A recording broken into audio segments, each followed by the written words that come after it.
El orientalismo es una de las obras literarias más importantes del escritor y crítico Edward Said. A continuación, los introduciremos brevemente a esta obra y al autor. De igual manera, les explicaremos qué impacto ha tenido su obra y la importancia que tuvo el orientalismo. Edward Said, nacido en la ciudad de Jerusalén en 1935, fue un intelectual, crítico, literato y profesor palestino conocido por su papel de defensor de la liberación palestina y de luchar contra los estereotipos acuñados en Occidente hacia el Islam y los árabes. Fue miembro del Consejo Nacional Palestino y profesor de literatura inglesa en la Universidad de Columbia. Entre sus méritos más destacados estuvo la fundación del proyecto de la West Eastern Divan Orchestra junto con Daniel Barenboim, que tenía por objetivo ser un espacio para la concordia, el diálogo y la reflexión de jóvenes palestinos e israelíes a través de la música. Gran parte de su trabajo escrito se centra en temas relacionados con Oriente, siendo su obra más destacada y reconocida a nivel internacional Orientalismo. Orientalismo parte de una premisa interesante. Los humanos tienden naturalmente a dividir el mundo en territorios o espacios de acuerdo a diferencias ya sean tangibles o inventadas. La diferencia que conocemos entre Oriente y Occidente se ha ido gestando desde hace muchísimo tiempo. Y ya entrando en materia, hubo dos elementos principales que definieron las relaciones y concepción entre Oriente y Occidente. Primeramente, los europeos comenzaron a estudiar a Oriente desde conocimientos estáticos y sistemáticos que fueron reforzados mediante la colonización, ciencias ahí desarrolladas y la representación por parte de artistas literarios y viajeros. En segundo lugar, y por otro lado, se estableció una relación de fuerzas en términos de que Europa mantuvo una posición de absoluta dominación con respecto a lo que entendemos por Oriente.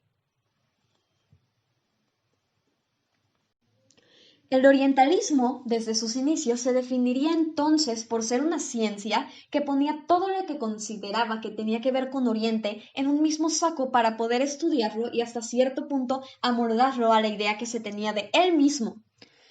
Cuando un orientalista viajaba a un territorio que había estudiado con anterioridad, llevaba consigo una serie de afirmaciones y sentencias inmutables sobre las sociedades y personas que allí residían.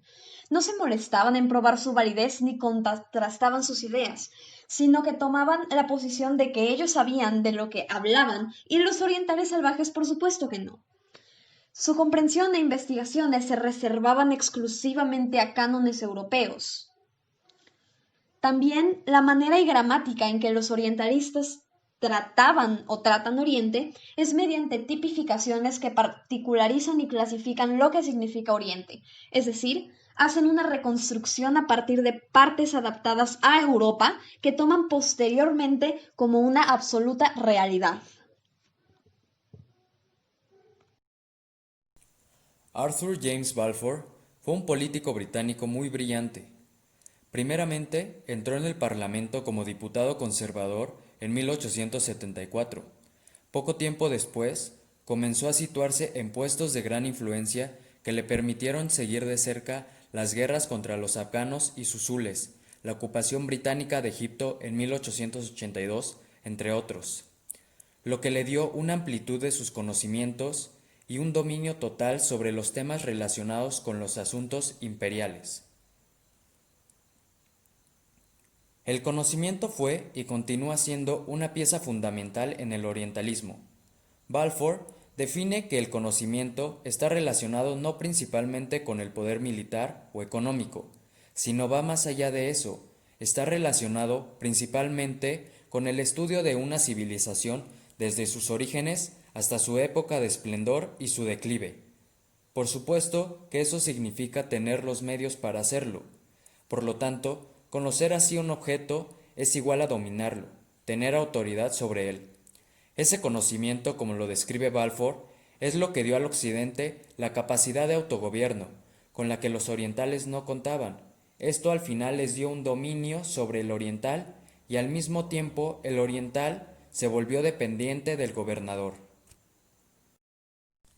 Por otro lado, Cromer, político y embajador británico, que comenzó su carrera como secretario del virrey de la India en 1872, que años más tarde fue trasladado a Egipto, país en el que el británico desempeñó una gran labor en la reorganización desde el sistema financiero hasta las comunicaciones, pasando por el comercio exterior o el ejército. Cromer señaló que las razas sometidas o de los orientales es lo que hace que la administración del occidente sea más fácil y provechosa. Decía que el conocimiento da poder y que un mayor poder requiere de un mayor conocimiento. Según Cromer, la lógica es algo cuya existencia el oriental está totalmente dispuesto a ignorar. De esta manera, Balfour y Cromer definen al oriental, sobre todo al islámico, como un ser irracional, infantil y depravado, pero al mismo tiempo ingenuo, mientras que al europeo lo definen como un ser virtuoso y maduro, en cierta forma escéptico, lo que permitía a Occidente caracterizar a Oriente. Esta visión servía también para fines administrativos en términos imperialistas y colonialistas, una especie de justificación. A principios del siglo XIX surgió el planteamiento del orientalismo moderno. Un amplio grupo de pensadores, políticos y artistas adquirió una nueva conciencia de Oriente. Se trataba de una percepción nueva de la relación entre Oriente y Occidente. Un claro ejemplo para describir la relación entre Oriente Próximo y Europa lo dio la invasión napoleónica a Egipto en 1798. Invasión que fue un modelo perfecto de lo que es una verdadera apropiación de una cultura por otra más fuerte y que hoy en día domina nuestras perspectivas culturales y políticas.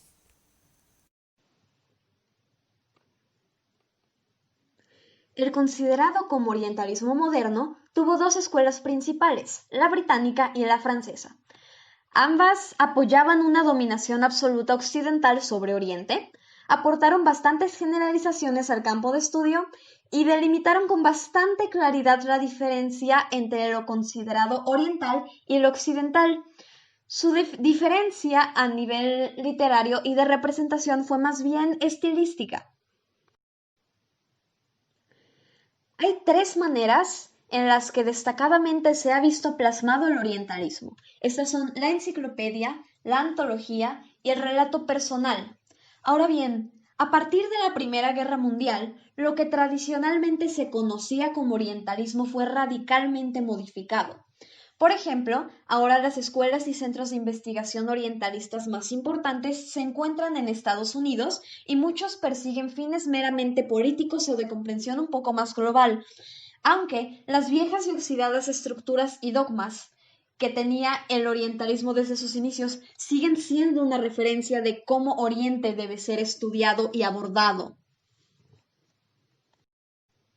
Edward Said reconoce que la solución a este problema no es una situación inversa que denomina como occidentalismo, sino que debemos tratar de comprender tanto el porqué de las estructuras como a lo que representa el verdadero Oriente, para poder rechazar el conocimiento a partir de ideas reconstruidas y prefabricadas que se adaptan perfectamente a la visión de una única sociedad culturalmente hegemónica y dominante.